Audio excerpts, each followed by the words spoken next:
शुभविवाह या मालिकेच्या 7 नोव्हेंबरच्या भागामध्ये रागिणी सांगत असते, पौर्णिमा अगं स्थळ काळ याचं भान ठेव की आपण घरी नाही आहोत. हे काय करतेस ना, जरा भान ठेव, ऑफिसमध्ये आहोत आपण. याच्यावरती पौर्णिमा म्हणते, आई दरवेळेला मीच का भान ठेवू? ही भूमिता ही काहीही करणार, माझ्या नवऱ्याच्या खुर्चीवरती बसायला हिला लाज नाही का वाटली? ही काहीही करणार आणि मी भान ठेवायचं? यावरती राजा काका म्हणतात, पौर्णिमा जरा शांत बस, आपण ऑफिसमध्ये आहोत आणि स्वतःच्याच बहिणीशी असं वागतेस, तुला लाज नाही का वाटत? असं म्हणत राजा काका पौर्णिमाला खूप रागवतात.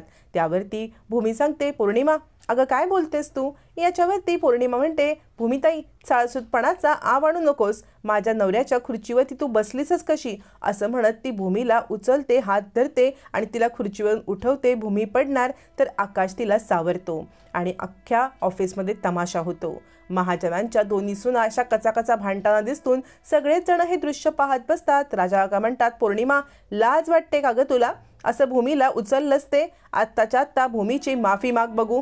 असं म्हणत राजा काकांनी पौर्णिमाला चांगलाच दम दिलेला असतो. त्यावरती भूमी म्हणते, राजा काका तशी त्याची काही गरजच नाही आहे. म्हणजे खरं तर मला या खुर्चीवरती बसायचंच नव्हतं. या खुर्चीवरती बसण्याचा माझा अजिबात हक्क नाही. मला असं वाटतं जर ही खुर्ची अभिजितची असेल तर या खुर्चीवरती तुम्ही किंवा रागिणी आत्या या दोघांनीच बसायला पाहिजे, असं माझं ठाम मत आहे आणि त्यामुळे मी या खुर्चीवरती बसणार नाही. यावरती आता इकडे आकाश म्हणतो, हो सायकल राणीचा हा निर्णय नव्हताच, तिला याच्याबद्दल काही माहीत नव्हतं, मी तिला ह्या खुर्चीवरती बसवलं, मी काही चुकीचं केलं का गं आत्या?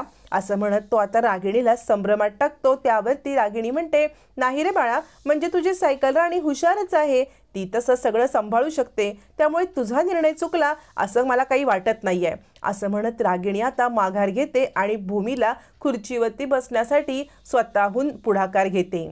इकडे तोपर्यंत पौर्णिमाचा राग खूप चढलेला असतो. रागारागात ती निघून जाते. तोपर्यंत घरच्या म्हणजे स्टाफमधल्या सगळ्यांना हा निर्णय पटलेला असतो आणि ते भूमीचं MD म्हणून स्वागतच करतात आणि टाळ्या वाजवतात. पौर्णिमा निघून गेल्यावरती रागिणीला पण हे पटलं नसलं तरी ती पण निघून जाते. तिच्या मागोमाग आता मात्र राजा काका पण येतात. राजा काका म्हणतात, रागिणी काय होतं हे सगळं पौर्णिमाचं? पौर्णिमाला समजाव हं, ऑफिसमध्ये हा असा केलेला तमाशा चालवून घेणार नाही. 4 चौघामध्ये आपलं हसं होतं, तिला काही अक्कल वगैरे आहे की नाही? यावरती रागिणी म्हणते, पण ना तुम्ही सुद्धा आकाशला सपोर्ट केलात, हे काही मला पटलेलं नाही आहे हां. कारण आकाशने आज पहिल्यांदा इकडे आला काय, मोठा निर्णय घेतला काय, मला हे अजिबात पटलेलं नाही आहे. एकाच दिवसात येऊन त्याने भूमीला MD बनवलं. ते राजा काका म्हणतात, तो या कंपनीचा मालक आहे आणि मालक म्हणून त्याने घेतलेल्या निर्णयाचं मला पाठिंबा देणं भाग आहे आणि मला नाही वाटत गं त्याने काही चुकीचा निर्णय घेतलाय म्हणून. त्याने जो निर्णय घेतलाय तो त्याच्या जागी योग्यच आहे. तू या सगळ्यावरती विचार करू नको आणि त्याला मी कोणत्याही बाबतीत विरोध करणार नाही, हे मात्र नक्की. असं म्हणत राजा काका रागिणीला विरोध करतात, आकाशला सपोर्ट करत असतात. रागिणी खूप चिडते आणि आता राजा काका तिकडून निघून जातात, कारण त्यांच्यासमोर सुद्धा आपलं काही चालत नाही म्हटल्यावरती रागिणी आता वेगळा डाव खेळण्याचा प्लॅन करत असते. तोपर्यंत आकाश सांगत असतो, सायकल राणी तू आता हे सगळं व्यवस्थित सांभाळू शकशील. मला माहिती आहे इथला कारभार तुझ्याशिवाय चांगलं कोणी सांभाळूच नाही शकणार. याच्यावरती भूमी सांगते, आकाश अरे हे सगळं माझ्या डोक्यावरून चाललंय रे.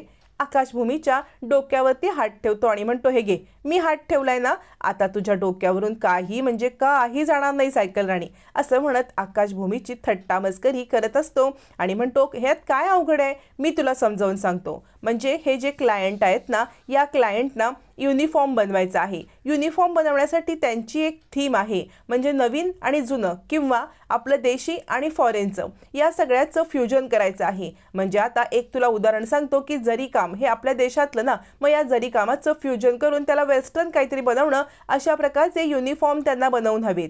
यावरती भूमी म्हणते, आकाश अरे किती सोप्या पद्धतीने तू मला समजावून सांगितलंस, मला तर नुसतं वाचून काही कळत नव्हतं.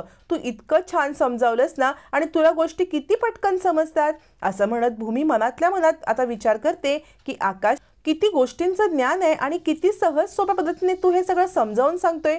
भूमी आकाशकडे पाहतच बसते, ज्या वेळेला आकाश स्टाफमधील लोकांना सुद्धा छानपैकी सगळं समजावून सांगत असतो. आणि मग मात्र भूमी खूप खुश होते आणि आकाशकडे एकटक पाहते, त्याच्या प्रेमातच पडत असते. दिवसेंदिवस आकाशमध्ये होणारी प्रगती बघत भूमी खुश होते. भूमी काम करता करता आकाशला आता जेवण भरवते, आकाश सुद्धा भूमीला जेवण भरवतो आणि छानपैकी प्रेमाने दोघांचं काम पण चालू असतं, प्रेम पण चालू असतं.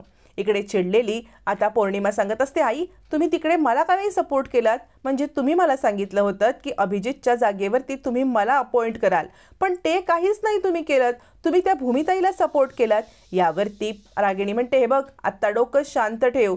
शांत डोक्याने केलेलाच विचार महत्त्वाचा ठरणार आहे. कारण मी जर आत्ता काही बोलले असते ना तर संशयाची सुई माझ्याकडे पण आली असती. तू एक काम कर, तू ना तिच्या हाताखाली काम करायचं आहे. तिच्या हाताखाली काम करून तिच्या गोष्टी जाणून तिला अडथळा आणण्याचा प्रयत्न करायचा. यावरती आता भूमीच्या हाताखाली काम करायचं. मग पौर्णिमा म्हणते, अजिबात नाही, मी काहीही काम करणार नाही. किती काही झालं तरी भूमिताईच्या हाताखाली मी काम करणार नाही. रागिणी चिडते आणि म्हणते, तुला राग आलाय ना? अगं मूर्ख मुली, पण हा राग योग्य ठिकाणी काढायचा. तुला कळतंय का? ती भूमी जर का अभिजितच्या जागेवरती बसली, अभिजितच्या पदावरती बसली तर आपल्या सगळे प्लॅन तिला कळतील आणि आपला मेन प्लॅन आपल्याला विसरून चालणार नाहीये. मेन प्लॅन काय आहे तुला माहिती आहे ना? सगळी प्रॉपर्टी नावावरती करून घ्यायची आहे. आणि हा प्लॅन जर तिला समजला तर आपलं काही खरं नाही. आणि हा प्लॅन तिला वर्कआउट होऊ नये किंवा तिला समजू नये म्हणून तू तिची असिस्टंट होणं हे महत्त्वाचं आहे. असं म्हणत रागिणी आता कटकारस्थानी पौर्णिमालाच अजून नवीन नवीन कटकारस्थानं शिकवतच असते. तोपर्यंत इकडे आता भूमी आकाशला घेऊन वर्तक डॉक्टरांकडे आली असते. वर्तक डॉक्टर आकाशला इंजेक्शन देत असतात. आकाश म्हणतो, डॉक्टर तुम्ही जे टुचूक करता ना ते मला दुखत नाही, पण पहिलेचे जे आगाशे डॉक्टर होते ना ते टुचूक करायचे, मग मला खूप दुखतं. भूमी म्हणते, डॉक्टर टुचूक म्हणजे इंजेक्शन हो? त्यावरती डॉक्टर म्हणतात, हो मला सगळं समजलेलं आहे की टुचूक म्हणजे इंजेक्शन आहे ते. आकाश म्हणतो, त्या आगाशे डॉक्टरांचं टुचूक खूप दुखायचं. भूमी म्हणते, म्हणूनच आकाश मी तुला त्यांच्याकडे घेऊनच नाही गेले. आजपासून कधीही आपण त्यांच्याकडे जायचं नाही हा आकाश, आपण फक्त इकडे वर्तक डॉक्टरांकडेच यायचं. आकाश म्हणतो, हे डॉक्टर पण मला खूप आवडतात आणि या डॉक्टरांचं इंजेक्शन मला दुखत पण नाही. असं म्हणत आकाश आता आगाशे नको तर वर्तक डॉक्टरांकडेच आपण यायचं असं सांगत असतो. मग आता वर्तक डॉक्टर आकाश आणि भूमीला समोर बसवतात आणि म्हणतात, हे बघा आपण आकाशचे सगळे रिपोर्ट केले, ते रिपोर्ट आता येतच असतील. म्हणजे कसं आहे ना, त्याला इतके वर्ष चुकीच्या गोळ्या दिल्या गेल्या, त्यामुळे त्याच्या शरीरामध्ये जे काही बदल झाले ते पुन्हा एकदा नॉर्मल व्हावे यासाठी आपल्याला प्रयत्न करावे लागणार आहेत. आणि ते प्रयत्न करण्यासाठीच आपण रिपोर्ट केलेले आहेत. हे रिपोर्ट आपण एकदा चेक केले ना की आपल्याला अंदाज येणार आहे की आकाशला नक्की काय ट्रीटमेंट द्यायची ते. आणि तितक्यात आता तिथे वॉर्ड बॉय रिपोर्ट घेऊन येतो. वॉर्ड बॉय रिपोर्ट घेऊन येतो आणि आगाशे डॉक्टर भूमीला बसायला सांगतात आणि ते म्हणतात, मी आत्ताच्या आत्ता इकडे रिपोर्ट पाहतो आणि जे काही आहे ते तुम्हाला सांगतो. तोपर्यंत इकडे आता रागिणी आणि पौर्णिमाचा प्लॅन चालूच असतो. रागिणीने पौर्णिमाला भूमीच्या हाताखाली काम करण्यासाठी मनवलेलं असतं आणि ती सांगत असते, हे बघ आता तू भूमीच्या हाताखाली काम करून शांत डोक्याने सगळं कर. कारण जर का भूमीवरती मात करायची असेल तर तिच्या जवळ राहायला पाहिजे. भूमी जे काही हालचाली करते त्या हालचालींवरती लक्ष असलं पाहिजे आणि त्यासाठी तू तिथे असशील ना तर आपल्याला खूप मोठा फायदा होणार आहे. आणि आता पौर्णिमा सुद्धा भूमीच्या हाताखाली काम करण्यासाठी तयार होते, रागिणीच्या प्लॅनमध्ये सामील होण्यासाठी. रागिणी म्हणते, तिच्या प्रत्येक गोष्टीमध्ये तू अडकाठी आणायची, तिचं एकही काम नीट होऊ द्यायचं नाही. प्रत्येक कामात अडथळे आणले की त्या पदावरून तिची हकलपट्टी करणं आपल्याला सोपं जाईल. असं म्हणत इकडे कारस्थानी रागिणी आणि पौर्णिमा यांचे प्लॅन चालू असतात. तोपर्यंत रिपोर्ट ठेवून आता मात्र लगेचच वॉर्ड बॉय जातो. रिपोर्ट हातात आल्यावरती आता डॉक्टर ते रिपोर्ट बघतात, पण रिपोर्ट बघता बघता डॉक्टरांच्या चेहऱ्यावरचा बदलणारा रंग बघून भूमीला खूप मोठा धक्काच बसतो. भूमी विचार करते, डॉक्टरांच्या चेहऱ्यावरचा रंग का बदलला? आकाशच्या रिपोर्टमध्ये असं काय बरं भयंकर आलेलं आहे?